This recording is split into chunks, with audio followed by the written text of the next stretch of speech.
ahora sí, conectado con nosotros, al abogado y analista Otto Ritter. Otto, Marcelo Tedeschi tiene todo el gusto de saludarte. Muy buenos días y gracias por estar con nosotros. Muy buenos días, querido Marcelo. Un gusto estar con vos y con toda tu audiencia de Radio Monumental. Agradecido por la entrevista y como de costumbre a tus órdenes para que nos sigan los buenos. Bueno, síganme los buenos, nos vamos con la entrevista. ¿Cómo ves la primera semana? ¿Cómo analizas cómo está transcurriendo esta primera semana de gobierno de Rodrigo Paz Pereira y Edman Lara? A ver, yo lo veo con tonos de optimismo. Yo veo que Rodrigo está tomando medidas adecuadas, por lo menos ya se nota cierta disminución en las colas del gas, se está notando algunos mensajes positivos para el país, como el restablecimiento de relaciones con varios países del mundo occidental, entre ellos los Estados Unidos, el retorno de la DEA y de otras agencias internacionales que nos pueden coadyuvar en la lucha contra el narcotráfico. Me parece que va por buen camino. Obviamente hay todavía algunos impases con el vicepresidente, pero yo creo que se van a solucionar. Creo que el país está por encima y está gozando en estos momentos Rodrigo de una luna de miel con el pueblo boliviano, que le está dando su confianza y su apoyo a objeto de poder solucionar esta crisis. Ahora, es muy prematuro para decir eh, está solucionándolo, la crisis se va a solucionar. No, lo que hay es la esperanza y eso es lo que tenemos todos los bolivianos ahorita. Claro, pero más o menos, ¿cómo ves el tema en cuanto a la elección de su gabinete? A ver, a mí me parece que es un buen gabinete. eh, en todo, digamos, es prácticamente técnico. Hay algunos cuestionamientos a algunos ministros que a mí me parece que son medio de mala leche los cuestionamientos. En el caso del ministro de Justicia, Uh por -huh. ejemplo, no lo conozco el caso a profundidad, no sé si se sometió a un abreviado y tiene una sentencia condenatoria ejecutoriada, pero el hecho de haberse sometido a un proceso abreviado en el anterior régimen no significa ninguna culpabilidad. Recuérdese usted que en el caso terrorismo, varios procesados para recuperar su libertad decidieron someterse a un abreviado, aceptando una culpabilidad que no tenían. Entonces, eh, para mí una sentencia por un abreviado en el anterior régimen no tiene ningún valor porque eso demuestra simple y llanamente que hubo una persecución política muy sañuda, una justicia corrompida y una justicia al servicio del poder. Entonces no le haría caso. Y el otro caso es, creo, el del ministro de Obras Públicas, que es familiar de Rodrigo y eso no tiene absolutamente nada que ver que sea su familiar si es una persona capaz y es honesta. Y también hablan de una sentencia que habría tenido y más o menos sé que es un caso de una declaración que hizo en calidad de confesante en un caso de un poder de su hermana, algo por el estilo, que tampoco tiene ninguna relevancia jurídica. Entonces, para mí está bien el gabinete. Obviamente hay la parte técnica donde está Lupo, donde está Espinosa. Tuco Oviedo es una persona con amplia experiencia en el tema del Ministerio de Gobierno. Entonces me parece adecuado el gabinete. ¿Tú crees que Santa Cruz, que la región está bien representada en el gabinete? A ver, Santa Cruz creo que solamente tiene uno o dos ministros que vendrían a ser Romero en productividad, algo así que la ha llamado, y el otro vendría a ser ¿cómo se llama este muchacho? Justiniano. Justiniano, sí. Me parece bien. Eh, Yo no creo pues en eso de las representaciones regionales. Ujú. Yo creo que el ministro está al servicio del país y si el mejor para un cargo es orureño, es potosino, es cruceño, me da exactamente lo mismo. Al fin y al cabo todos somos bolivianos. Yo no creo en eso de los equilibrios regionales. Eso para mí es invento de alguien que eh, de la gente que no piensa en el país, porque para mí lo importante no es de qué color es el gato, sino de qué hace ratones, ¿no? Claro, claro. Ahora, bueno, viendo un poco el tema del ámbito judicial, el tema del derecho, el Tribunal Supremo de Justicia confirmó la participación del presidente Rodrigo Paz y del vicepresidente Edman Lara en este diálogo interinstitucional para la reforma judicial que va a comenzar el viernes en Sucre, y que tiene básicamente una mesas de trabajo con cuatro ejes: la reforma normativa, la carrera judicial, el presupuesto del órgano judicial y el desarrollo tecnológico, resaltando que se busca atacar la corrupción mediante el uso de herramientas tecnológicas que permitan el acceso digital a los expedientes, por ejemplo. Este es un inicio del camino hacia una reforma judicial tan anhelada y tan importante, ¿no?, para el país. ¿Cómo ves esto, Otto? Yo veo que el nuevo presidente del Tribunal Supremo de Justicia está implementando cambios que de verdad están significando un cambio en la justicia. Ahora hay que hacer reformas aún profundas, mucho más profundas y estructurales en la justicia. Entre estos ejes temáticos, uno de ellos es el presupuesto, que merece un presupuesto mayor el órgano judicial. El otro tema es la regulación normativa, y ahí yo creo que hay varios temas que tocar entre cambio de leyes y modificaciones constitucionales. O sea, vamos a tener que ir por etapas. Por ejemplo, en los temas constitucionales, yo soy partidario de que debe eliminarse el Tribunal Constitucional, el Consejo de la Magistratura y el Tribunal Agroambiental, y Mm. tener una sola Corte Suprema. Creo que deberíamos implementar tribunales de casación, uno por cada 3 departamentos, para no sobrecargar las labores del Tribunal Supremo de Justicia. Luego, perdón, estamos medio resfriados, le cuento. Mm. Igual yo. Luego debemos hacer otro tipo de cambio en la nominación y la forma de selección de los magistrados. Yo no creo en el tema de elecciones judiciales. Yo creo en la meritocracia y creo en el sistema norteamericano, donde el presidente nomina a los magistrados y el parlamento los aprueba o los rechaza y son vitalicios. Esa es para mí la mejor forma de tener independencia judicial, porque un presidente en su mandato, en el mejor de los casos, podrá nombrar uno o dos magistrados, no es más. ¿Eh? Lo mismo debería suceder en los tribunales departamentales de justicia, que los vocales de los tribunales sean nominados por los gobernadores y aprobados por las asambleas legislativas departamentales, al igual que los fiscales de distrito.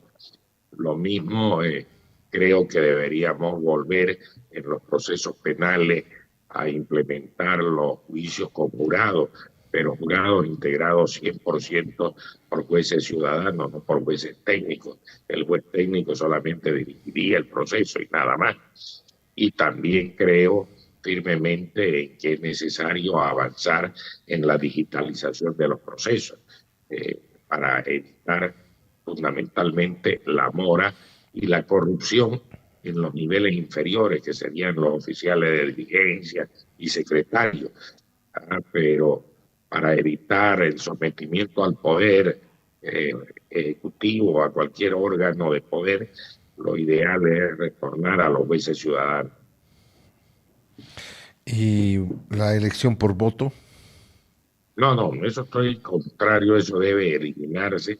Esa es la peor estupidez que se pudo haber hecho en algún momento y lamentablemente lo hicimos en la Constitución del 2009 y ha demostrado ser un total y rotundo fracaso.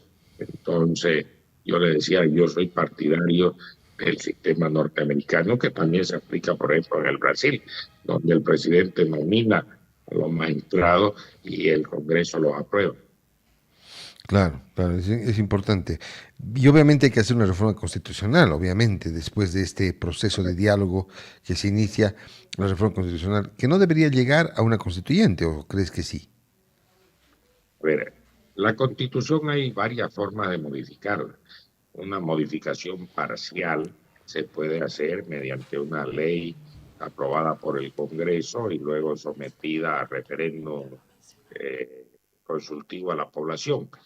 Si ya es una reforma total de la Constitución, ahí sí necesitaríamos una asamblea constituyente.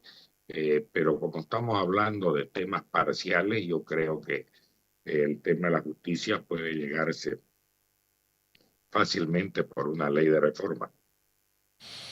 Bueno, siguiendo el análisis de lo que tiene que hacer el gobierno, definitivamente los ministros de gobierno y de defensa van a tener arduo trabajo con todo lo que está ocurriendo, especialmente en Santa Cruz y en el oriente boliviano, con estos casos de asesinatos, de ajustes de cuentas. Bueno, y no solamente Santa Cruz, también Cochabamba el fin de semana han asesinado a un juez. En el Beni hace un mes atrás solamente el narcotráfico amenazó con matar al fiscal departamental y este fue removido de su cargo. Hay una situación muy grave en el país que no se ha detenido el fin de semana. Estaba posicionándose el presidente y ya estaba matando a un juez en Ah, plena luz del día. Entonces, realmente es muy... ¿qué acciones se deben tomar en ese ámbito? a ver, primero, la policía tiene que ser reestructurada. La policía durante estos 20 años de gobierno al MAS, en lugar de luchar contra la delincuencia, ha luchado contra el pueblo y contra la oposición. Para nadie es desconocido que a la policía nunca le sobró medios para comprar gases y reprimir al pueblo, Mm. pero nunca tuvo medios para perseguir al delito, a los delincuentes. Entonces, eso debe cambiar. Y otro de los elementos que debe cambiar, y esto es también una reforma, parte de la reforma constitucional, es que los gobernadores vuelvan a ser comandantes del departamento y tengan bajo su mando a la policía y a las Fuerzas Armadas, obviamente para estos temas de seguridad ciudadana.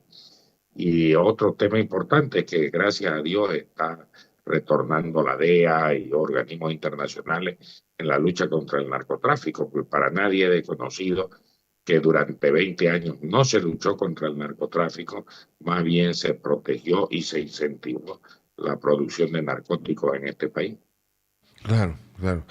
Es un retorno importante el de la DEA, entonces en ese ámbito ha sido oficializada ayer por el propio ministro de Gobierno, entonces es un paso que se da importante y que podría ser, pero no debería ser solamente el concurso de la DEA, sino también de la policía de Brasil, de Argentina, ¿no? Y Europa también debe tomar un papel fundamental que lo ha estado tomando, ¿no? Porque efectivamente mucha de la droga que sale de Bolivia va precisamente a Europa, ¿no? Correcto, debería estar, por eso además de la DEA, debería venir Europol, debería estar la Policía Federal del Brasil, ¿no? Policía argentina, chilena, peruana, paraguaya, todos, porque este es un delito transnacional, entonces la lucha también debe ser transnacional. Claro, claro. Claro, bueno, sí, definitivamente en ese ámbito también es importante todo lo que está haciendo en este tema. ¿Cómo ves el perfil de ambos, del presidente y el vicepresidente, tomando en cuenta que ambos son influencers, ¿no? Es una nueva forma, una nueva forma de comunicar tienen de repente, que obviamente se la han ganado en campaña y ahora que ya cada uno en sus puestos, continúa con esa línea de informar. Vemos, y yo comparaba ayer la política, por ejemplo, de Víctor Paz, que tenía cero relación con los medios de comunicación. En este caso tenemos a un presidente que no, de repente, más allá de los medios de comunicación, utiliza las redes sociales para informar directamente a la población. ¿Cómo ves este cambio en el paradigma de la comunicación dentro de lo que es el gobierno? Pero esto no solamente a nivel del gobierno boliviano, es en todo el mundo y para todos los ámbitos, es transversal. los medios de comunicación ahora más importantes están al alcance de nuestra mano, o sea, en un celular.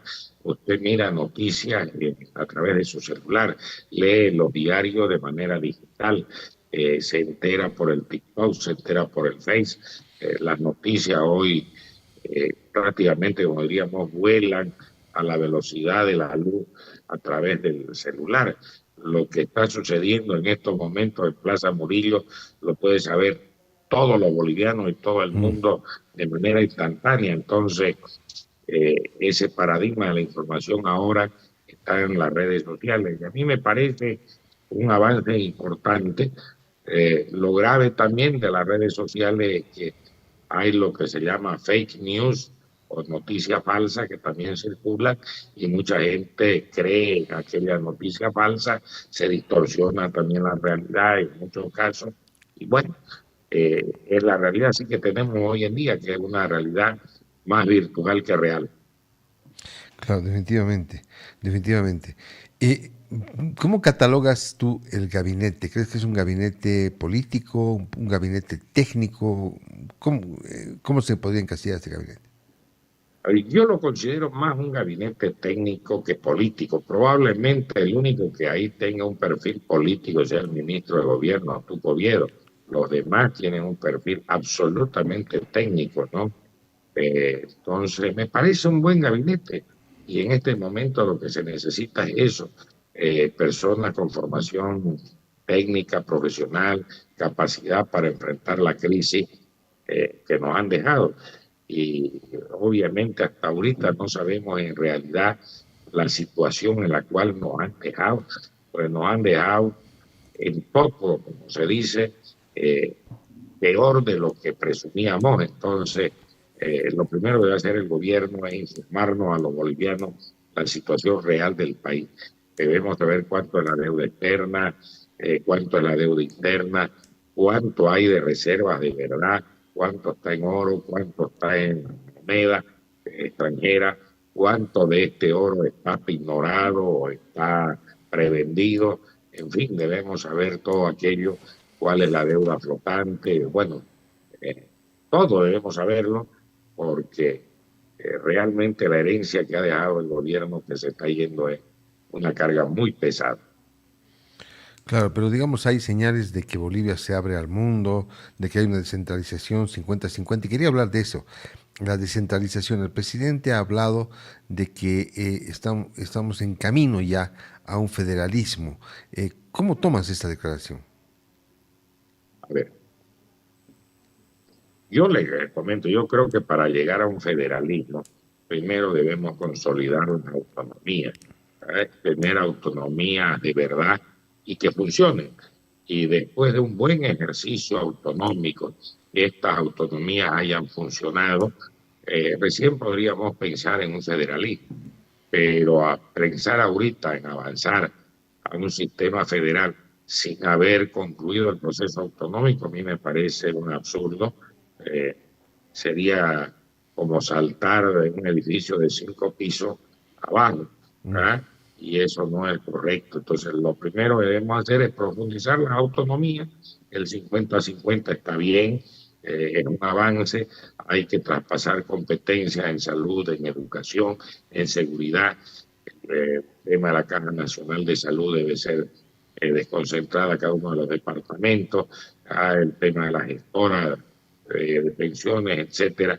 Entonces, debemos avanzar en consolidar las autonomías y después, cuando las autonomías estén consolidadas, funcionando y estén funcionando bien, pensaremos en un federalismo. Mientras tanto, yo creo que no hay la más remota posibilidad de hacer ese salto al federalismo. ¿Cuánto falta para consolidar en el país y qué falta para consolidar la autonomía en principio? En principio falta reconocer las competencias propias de los gobiernos autonómicos, de los gobiernos nacionales. O sea, nosotros los bolivianos tenemos un error que llevamos ya 200 años. ¿Ah? Resulta ser que cuando se funda la República de Bolivia, nosotros tomamos el modelo constitucional prácticamente de la monarquía española, donde en la monarquía el titular de todos los derechos era el rey y el rey le reconocía a sus súbditos algunos derechos. Lo mismo ha pasado en la República y en el Estado plurinacional, donde la República y el Estado se cree titular de todos los derechos y le cede o reconoce algunos derechos a los ciudadanos, cuando es al revés. El ciudadano es el titular de todos los derechos y el ciudadano le cede competencias y atribuciones a los órganos del Estado. Y los órganos del Estado no pueden hacer nada más de aquello que los ciudadanos le han cedido. Entonces es al revés la concepción política. Entonces, primero tenemos que cambiar aquello, ¿verdad? Reconocer que los derechos son naturales del ser humano. Uno nace con esos derechos. Usted, por ejemplo, ha nacido con el derecho a la vida, porque se lo ha dado Dios. Dios le da la vida, no se la da el Estado. Usted nace con el derecho al libre pensamiento, que se lo da también Dios al nacer, el famoso libre albedrío que tenemos, lo dice la Biblia. ¿Verdad? Entonces, no son derechos que el Estado nos tenga que reconocer. Somos nosotros los ciudadanos los que tenemos que establecer las atribuciones y competencias de cada uno de los órganos del Estado, nada más, y cederle parte de esos derechos que tenemos los ciudadanos al gobierno. Entonces, el cambio profundo es de mentalidad, ¿verdad? Entonces, es una lucha larga. Yo no creo que esto se pueda hacer de avanzar a un federalismo en 10, 20 años, no creo que va a tardar mucho más. Por lo pronto sí se puede abrir un poco abrir Bolivia al mundo en principio y atraer inversiones, pero para eso se necesita seguridad jurídica. ¿Cuáles son los pasos que debe seguir Bolivia para recuperar la seguridad jurídica? A ver, lo primero, ¿verdad? Retornar a los organismos internacionales de arbitraje. O sea, el arbitraje tiene que ser la forma de solucionar los conflictos entre el inversor privado y el Estado boliviano. Uno. Segundo, tener tribunales y jueces honestos y probos. Tercero, una justicia pronta y eficiente. Eso es lo que necesitamos en Bolivia. Una justicia creíble, para que la fe del Estado se cumpla. Eso es lo que necesitamos, no es mucho, no es gran cosa.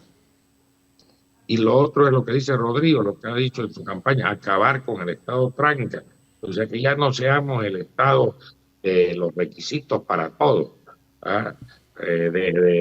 Imagínese usted, para sacar un carnet de identidad, cada vez necesita usted su certificado de nacimiento, certificado de matrimonio, bla, bla, bla. ¿Ah? En fin, hay que eliminar los requisitos innecesarios. Definitivamente, definitivamente. Bueno, pero este no es un gobierno que la va a tener fácil. En este momento, como usted mismo decía, hay se hay una luna de miel, ¿no? Y ¿considera usted que este es el momento para hacer los cambios drásticos, los cambios que necesita el país? Se hablaba de que se tiene que hacer un paquete económico que seguramente va a salir hasta el fin de semana de por lo menos 9 decretos. Hay que hacer una remoción. Todos decían hay que hacer un 21.060. En el ámbito inmediato, esto debe hacerse ya, ¿no es cierto? Debe hacerse ya y debe ser una reforma profunda, lo más profundamente posible. Yo no creo mucho en los gradualismos, porque el gradualismo, al fin y al cabo, lo único que hace es alargar el problema. Yo creo que aquí debe ser una operación mayor y obviamente aguantarlo por poco. Va a ser durísimo para el pueblo, pero el pueblo boliviano yo creo que está en condiciones de poder aguantar una cirugía mayor sabiendo que al final del túnel hay una luz. Bien, Otto, muchísimas gracias por el tiempo que nos ha regalado. Un fuerte abrazo y bueno, hasta siempre. Igualmente, un fuerte abrazo, Marcelo, para usted y para toda su audiencia. Mil gracias. Dios bendiga y Dios salve a Bolivia. Muchísimas gracias. Bien, ha sido Otto Ritter, abogado, analista, que ha conversado con nosotros. Bueno, y antes de ir al corte, quiero darte un consejo. Dios Producciones presenta